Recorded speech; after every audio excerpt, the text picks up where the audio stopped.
Hello and welcome to my channel. I am Cheryl, aka C.A. Baker as my author name. I am a science fiction and fantasy writer, an editor, and an English professor. In this video, I hope to talk about story planning and story structure a little bit. I know a lot of people, they go out and they know that online there's a big debate between pantsing and planning, but even when I was a diehard pantser, I still needed to know at least a general idea of where the story was going to go, or at least some things I hope to put into the story to kind of give me a few clues here and there so I wouldn't get stuck. So I do hope to go over this, so no matter whether you prefer to pants mostly or to plan, no matter where you are on the spectrum, I hope these tips are able to help you. So depending on where the sweet spot is for you, you may be on the spectrum all the way over on just a sentence or two to get you started with story planning, or all the way over on the other end where you've outlined with beats and, several paragraphs per scene and very detailed. So honestly, I've tried them all. And I think you do have to try each of these a little bit to find what works for you. The less you put into planning, the more time it may take you to write your first draft, and the more amount of changes you may have to make in a second, third, or even your edits when you go to a professional edit or your beta readers. More planning usually means a cleaner book, a cleaner draft, but it doesn't necessarily guarantee that you aren't still going to need, a lot of revision or a lot of edits. I would always recommend to have a professional edit done, but it does reduce the amount of major edits or major changes that you may have to make, and it does reduce the need for sometimes rewriting the entire book. For my fantasy novel that's set to come out later this year, we'll call it TNT for short.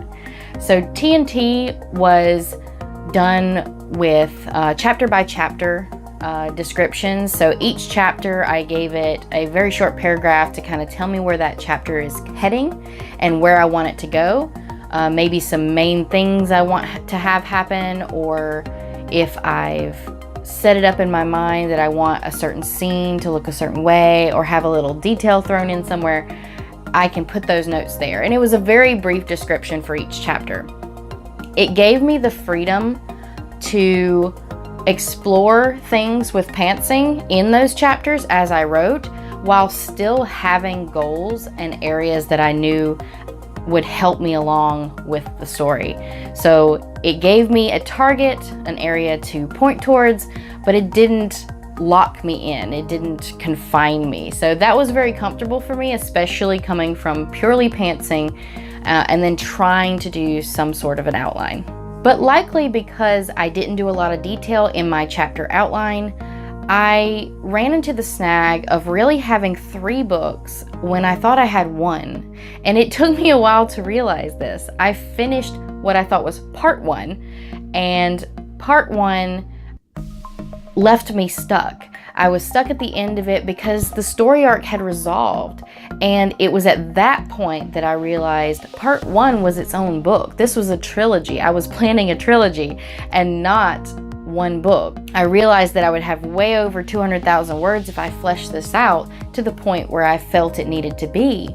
So I had to basically go a little bit back to the drawing board and do what I call a post outline. So I went back and took that former part 1 and I looked at it and kind of redid my outline, because at that point I'd kind of misplaced where my outline was, and I redid my outline from what I saw, and then I remade a new outline having 3 paragraphs per chapter rather than 1. And this allowed me to see what kind of details and conflicts I already had, where I needed to add conflict, where I needed to add tension, where I needed to add maybe some downtime or character development, and it allowed me to fill in those gaps. I took a section of what I thought was one book that had 15 chapters, and I turned it into 24 longer chapters for one book. And this is where I got into starting my second draft of the novel, which I'm working on right now. So like I said, tension was one of the things that I worked on when I worked on this post outline. This post outline, having 3 paragraphs instead of just one brief one for each chapter, allowed me to see where the tension rose and fell within the chapter, and allowed me to create new chapters where there needed to be cut and move something to another chapter. That way each chapter rose and fell on its own arc of tension, so that hopefully each chapter ends with a little note of tension, not super high, but a little note of tension to keep a reader turning each page, to turn to the next chapter and keep reading. So this rhythm that I was able to find through my post outline with the tension is what a lot of people call pacing. It can be one of the harder things to grasp as a new writer, or as someone new to writing longer works of fiction such as novels, especially fantasy novels, and especially high fantasy novels. They tend to be longer, and if you're used to writing short stories, novels are a whole different beast. So though I initially did not go deep enough into what I consider necessary for an outline, I went in a little bit and then corrected myself later.